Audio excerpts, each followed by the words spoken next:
So you want to get into airbrushing, but the number one question I get all the time from folks is, what do I need to get into airbrushing? What compressor? What's a good way to get started? Well, today we're going to discuss a good, cheap, simple way with a few of the basics that you need to get started with airbrushing.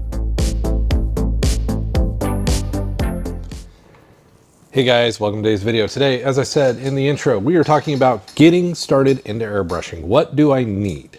So this video is mainly just kind of the basics of what you need to get into airbrushing. What does that mean, Mike? What does it mean, the basics? I'm talking about cheap, effectively getting into being able to start airbrushing, to learn the process of it. Will I be doing any airbrushing in this video today? No, I will not. So this is purely talking about the items that I recommend that you get in the beginning to get started in airbrushing. So purely sticking with some of the simple basics I think you need to get started in airbrushing. And there's always something I will forget, something I may not mention, or just honestly as I go through this, that I may forget. And you know what? If I forget something, guys, or you have a recommendation for the people out there, make sure to hit that down in the comments down below. Because again, this is growing. We're all a team. We watch the videos, we read the comments. Hey, we get new ideas. Some of the comments out there, yeah, they're going to get a video. I'm already working on a filler video part 2 because there's been so many awesome comments over on that video from you guys. So let's talk about airbrushing. But before I do that, if you're new here, you're interested in all this kind of stuff, because this is the first in an airbrushing series, make sure you hit that subscribe button and make sure that notification bell is turned on, because you're going to want to see the other videos popping up in your feed as I get ready to release them. So make sure you got that hit. And if you enjoy this video, give us that thumbs up. It just helps us out. And again, comments, ideas, questions, throw them down in the comments below, because that helps me generate more content. So without further ado, let's talk about getting started airbrushing. So the first thing, airbrushing, the first question I usually get, and I hear a lot of times, is, Mike, what's a good compressor and airbrush to get started with? Well, you know, a lot of people, if you're trying something new, I am a firm believer in, I don't want to spend a lot of money to see if I like it. And that was always the hard part, because some people don't like airbrushing. They'd rather paint with a brush and a paint palette. I get you on that. I've done that for years. Or they go to the aerosol can way. Well, airbrushing is a temperament, and it does take time to learn and get better at and get faster at. So it's one of those things, if you're not going to be doing it a lot, or you're not sure you're going to enjoy this, something you truly want to do and not wanting to spend a lot of money, I've got 2 recommendations that will kind of keep you around the $100 price mark to get into this. So the first one, and my personal favorite for any beginner, is the Gaahleri Serena Air. This thing, airbrush and compressor, 80 bucks.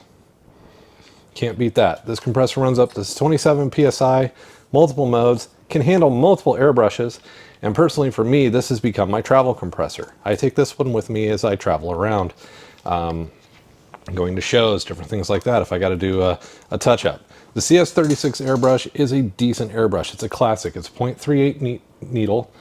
It's a good beginner airbrush. It's kind of your basic all-around airbrush, 2 double-action trigger airbrush. So very simple brush, very easy to keep clean and maintain. I've made some modifications with the quick release over time, but all in all, a quick, simple, easy compressor that is not hard to adjust. You just press the button and adjust your PSIs, and also it's a good basic airbrush to learn off of. So this has always been kind of one of my favorites. The Gaahleri brand has always been a good brand to me. I enjoy using them. They are the majority of my airbrushes, and honestly, cost-effective wise, they're a good one. There is a link down in the description down below. That is my affiliate link to Gaahleri, and as well as my discount code to the Gaahleri website. So kind of keep that in mind. But that one, or honestly, Harbor Freight's Master Collection, is honestly a really decent set of beginner airbrushes. I don't have one here because my master compressor, after years of abuse, has finally given up on me. The little blue compressor, chug till it went up in smoke.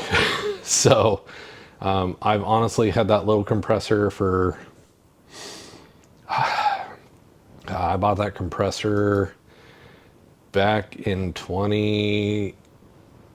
2017, so it lasted almost 10 years before it gave up.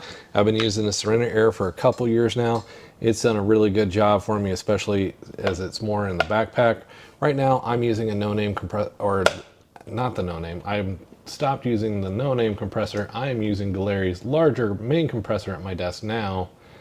This is the GT06. I'm using the GT918 air compressor from Gaahleri, which is nice because you can have two separate air hoses. I've got my Air Hub Pro hooked up to it, but that one is the GT918, which runs about $139 just for the compressor. Is my main compressor. Sits under my desk, does a really good job. But this one, if you're a beginner, I definitely recommend checking out Serena Air. I know it's sold out a lot, which says a lot about it. I mean, $80. It's a good air compressor. So the next thing that if I was going to start airbrushing I would get is a cleaning pot. So this is very handy for spraying in as you're cleaning up your airbrush, letting you get all the spare paint, cleaning fluids, all that kind of stuff out. That's something I'm about to talk about next, is cleaning fluids, to get the cleaner out and get your airbrush clean. Now, I mainly paint with acrylics with my airbrush. So we're going to get to some safety here a little further in the video. I mainly print with acrylics, so I'm not really using like enamel thinners or anything like that that can be very hazardous. The cool thing about this though is it does have a filter in here to help keep the paint particles from coming out, and it is relatively easy to clean. You guys can see there's still some stuff sloshing around in that. This one has been very much used, loved, used, and abused, but comes in very handy keeping your airbrush clean. You're not blowing it everywhere. You're blowing it into a concentrated area and cleaning out the fluids. So the next thing, you've used it, now you got to clean it. Well, out on the market, there's all kinds of cleaning fluids. Vallejo's got their airbrush cleaner. Creatix has their own airbrush. Kaleido has their own cleaner. Honestly, guys, what I use through my airbrush, and some people are probably going to cringe at it. You see this blue little tube? It's Windex. That's what I use through my airbrush. I just get Windex and I run it through, and guess what? It cleans my airbrush really, really nice. It's a household cleaner. It does a good job. I do dilute it down sometimes, but all in all, Windex is my go-to. I get, like, I've done a bunch of Kaleido purchasing. I get all kinds of these as I buy kits. So I have tons of different cleaners around, but my usual go-to, especially if I'm just changing out a color real quick, is Windex. And one of the cool things about Windex is I can see if I'm still blowing out cleaner because it's got the blue highlight for me.